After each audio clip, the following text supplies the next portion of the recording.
Monsieur le Premier ministre, ministre de l'Économie et des Finances, chef du gouvernement, honorables représentants de l'Assemblée nationale, monsieur le représentant du Conseil économique et social, mesdames et messieurs les représentants des partenaires financiers du Mali, mesdames et messieurs les directeurs des services centraux de l'État, mesdames et messieurs les directeurs généraux des banques et établissements financiers partenaires, distingués invités, mesdames et messieurs. C'est pour moi un grand honneur de participer à cette cérémonie d'ouverture de l'atelier sur le financement du logement qui se tient aussi dans le cadre du mois des villes que nous célébrons depuis le 7 octobre. Qu'il me soit permis de vous remercier tous, vous qui avez suspendu pour quelques heures vos occupations les plus précieuses pour venir assister à ce rendez-vous d'échange et de partage de nos expériences sur un des sujets les plus préoccupants de l'heure, le logement. Il est inutile de développer ici tout ce qui représente pour l'homme, mais je me bornerai à dire qu'il traduit l'expression même de sa dimension existentielle. La situation de l'habitat dans notre pays se caractérise essentiellement par le décalage entre l'accroissement de la population urbaine et l'offre formelle en nombre de logements. Selon le résultat de l'évaluation de la stratégie nationale du logement, en 2015, les besoins étaient alors estimés à 440 000 unités, dont 240 000 à Bamako. On note cependant que le nombre de logements réalisés depuis 2002 est de 17 000 unités.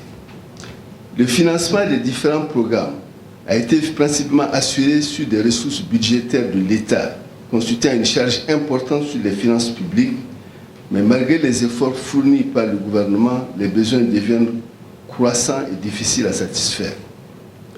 Les différents modes de financement utilisés jusqu'ici sont, entre autres, le financement par l'État à travers essentiellement le budget national et le budget de l'OMH, le financement par les promoteurs immobiliers avec une subvention de l'État.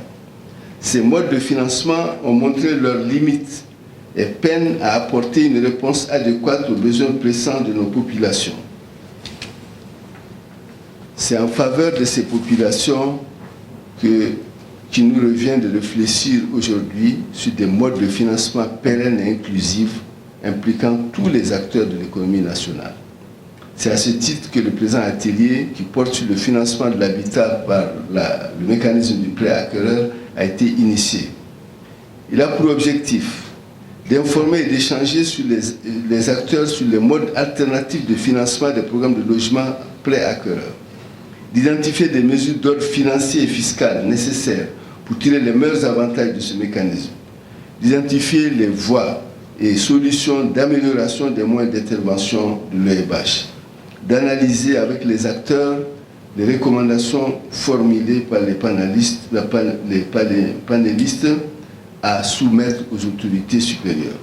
Mesdames et messieurs, votre présence à cet atelier me donne une vision pleine de promesses d'avenir qui traduit celle du président de la République, son Excellence Ibrahim Boubacar Keïta, qui a fait de l'accès au logement décent une priorité.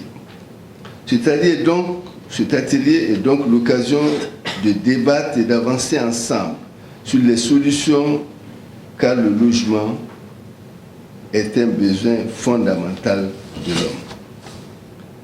Je vous exhorte à être une force de proposition pour trouver une réponse adaptée à la problématique de la production de logements pour le plus grand nombre de Maliens. Je vous remercie.